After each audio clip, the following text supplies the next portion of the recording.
Cagayan Valley, itinaas na sa red alert status dahil sa bagyong Nando. Nandun po, sasalubungin ni Erlo si Nando. Erlo, kamusta na kayo dyan? Kuya Jen, nakakaranas na rito ng medyo pabugso-bugsong ulan na may kasamang malakas na hangin, lalo na dito sa Ilaga probinsya ng northern part ng Cagayan. Kaugnay yan, itinaas na rin sa red alert status ng Cagayan Valley Regional Disaster Risk Reduction and Management Council ang buong probinsya bilang paghahanda na rin sa posibleng epekto ng bagyong Nando na inaasahang mararamdaman ngayong bandang alas 2 ng hapon.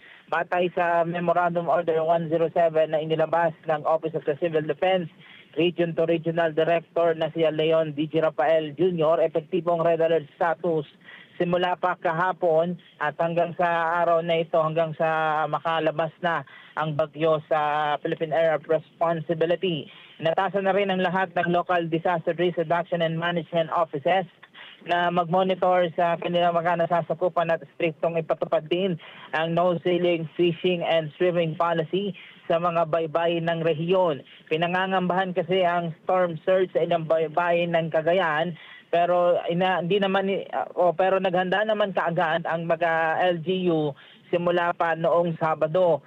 Tag din sa memo na kailangan magsumite lahat ng Local Disaster Risk Reduction and Management Council ang kanilang preparedness measure at incident monitoring report. Samantala, isinailalim na rin sa ilalim rin ng kautusan, activated na rin ang Charlie Protocol na nangangahulugang nakahanda na ang Filling Response Clusters at iba pang rescue assets ng Cagayan Valley Regional Disaster Risk Reduction and Management Council para tumugon sa anumang posibleng epekto ng bagyo. Sa ngayon kaya dyan, nakabuang 2,223 na pamilya ang inilikas mula sa iba't ibang evacuation centers. Patuloy namang nag-iikot ang inang pang mga disaster risk reduction management office ng mga LGU dito sa Cagayan para ilikas na yung mga residente pang nakatira doon sa mga tinatawag na medyo delikado na barangay.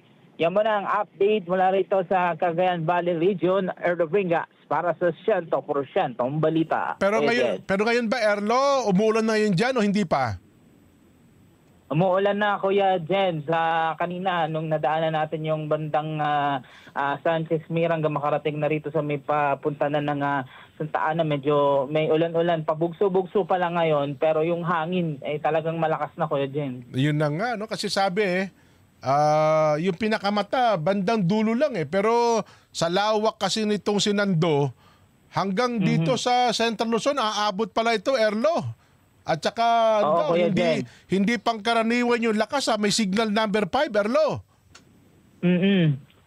Oo, Kuya Jen, kaya ang mga residente rito sa Cagayan Valley, bagamat sanay na raw, kinailangan pa rin nilang maghanda. Yung iba nagtali na ng bubong, yung mga bangka nila, itinaas na dun sa mas mataas na lugar sa kalsada para lang sa ganun, kung magkaroon man ng epekto nung talagang storm, kung may storm surge naman epekto mamaya hindi na mapinsala pa yung kanilang mga bangka, Kuya Jen. Mas maganda daw, sabi ng may report tayo binasa kanina, gawin na kaagad ang evacuation sa mga, lalo sa mga lugar na alam nilang tataas yung storm surge kasi aabot daw ng 3 metro Oo, Kuya Jen, kaya nung Sabado pa lang, nagpalikas na talaga yung Disaster Risk Reduction Management Office dito doon sa mga